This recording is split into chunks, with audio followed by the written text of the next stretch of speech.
এই তো 4 তারিখ ডিজে বাজবে, আজকে মানুষ ডিজে বাজিয়ে দিয়েছেন, সুরুচি সঙ্গের ক্লাবের ভেতর ঢুকে মানুষ ডিজে বাজাচ্ছে। এই দলটার কি অবস্থা। আর সব থেকে তাৎপর্য রাখছে স্বরূপ বিশ্বাস, যাকে গতকাল গ্রেপ্তারের পর যা যা অভিযোগ আমরা শুনলাম, তোলাবাজি, শ্লীলতাহানি, জুলুম, টলিপাড়াকে শিল্পক্ষেত্র নয় বরঞ্চ তৃণমূলের একটা যে বড় সিন্ডিকেট বা আখড়ায় পরিণত করেছিল তার প্রমাণ দেখছি আমরা। দেখুন, অ্যাকচুয়ালি কোনো জায়গাতেই এই সিন্ডিকেট রাজ মুক্ত ছিল না। থ্রেড কালচার, সেটা টলিপাড়া বলুন বা সাধারণ মানুষের ক্ষেত্রে যে কোনো জায়গায় এই থ্রেড কালচার এরা প্রতিষ্ঠিত করেছিল, এবং ক্লাব এই জায়গাগুলো ছিল এই থ্রেড কালচারের কেন্দ্রবিন্দু, যার জন্য জনরোষ আছড়ে পড়েছে এই ক্লাবের ওপরে।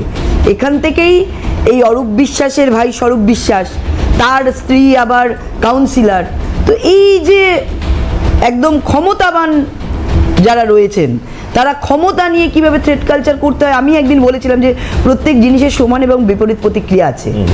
তো আজকে সেই বিপরীত প্রতিক্রিয়া যখন ক্ষমতার বদল হয়েছে, দেখুন আজকে মানুষ কিন্তু সেখান থেকে আঙুল দিয়ে দেখিয়ে দিচ্ছে তারা কি কি করেছে। আজকে কিন্তু তারা বলতে পারছে না যে আমি করিনি, কারণ প্রত্যেকটা জিনিস এখানে মানুষ বলছে, কোনো বিজেপি বলছে না, অন্য কেউ বলছে না, সাধারণ মানুষ এসে দাবি করছে যে তাদের উপর কী ধরনের অত্যাচার হয়েছে। শুধু তোলাবাজি শুধু নয়, মনোরঞ্জন করার জন্য মহিলাদের নিয়ে যে বলে না মা মাটি সরকারের মানুষ, যে মানে মা মাটি মানুষের সরকার, বলতো মহিলাদের কথা ভাবে, মায়েদের কথা ভাবে।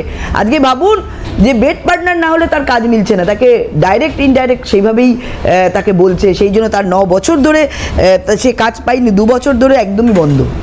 তাহলে আজকে এই যে তৃণমূল, তাদের নেতারা কোন জায়গায় গেছিল, মানে কি বলবো, এখানে শুধু সিন্ডিকেট রাজ, তোলাবাজি সেটা নয়, মহিলাদের শুধু সন্দেশখালি নয়, আমরা সন্দেশখালি বলছি, সন্দেশখালিতে পিঠে বানাবার নাম করে ডাকা হতো, সেটা প্রকাশ্যে দেখা গেছে।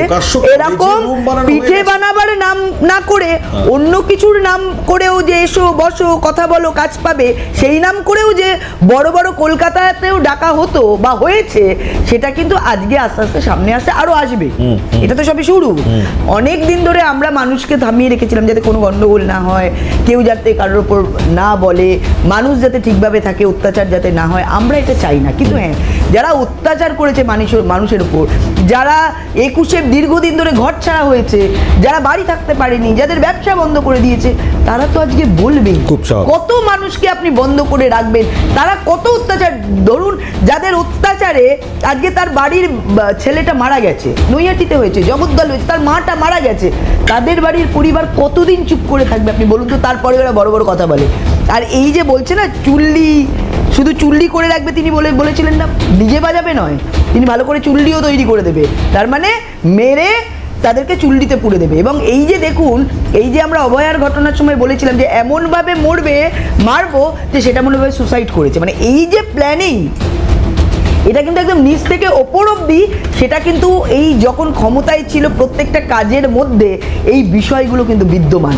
আপনারা যদি আজকের ঘটনার সাথে, আজকের কথার সাথে সেদিনকার যে ঘটনাগুলো ঘটেছে মিলিয়ে দেখেন, দেখবেন এক এক করে প্রত্যেকটা বিন্দুর সাথে বিন্দু কিন্তু মিলে যায়। কি ভয়ঙ্কর! এবং এইভাবেই এত ভয়ঙ্কর, এবং আমি বলছি এই কারসাজি, এই অত্যাচার, এই অনৈতিকতা, মানে সিন্ডিকেট এবং এই অনৈতিক কাজকর্মের মধ্যে যে জড়িত রয়েছে প্রত্যেকটা মানুষ, এটা একদম মমতা ব্যানার্জি থেকে আরম্ভ করে অভিষেক ব্যানার্জি, প্রত্যেক নেতা এটা কিন্তু জানতেন, এবং এটাতে তারা সহমত পোষণ করেছেন, এটাতে তারা সাপোর্ট দিয়েছেন, পুলিশকে সামনে রেখে করেছেন, পুলিশকে ব্যবহার করেছেন, এবং ক্ষমতার যে কতটা ক্ষমতাকে এইভাবে ব্যবহার করা যায় ভালো কাজে নয়, এইভাবে তারা নিজেদের আয়েশ, নিজেদের ক্ষমতা, নিজেদের অর্থ তোলা এবং নিজেদের মনোরঞ্জনের জন্য ব্যবহার করেছে।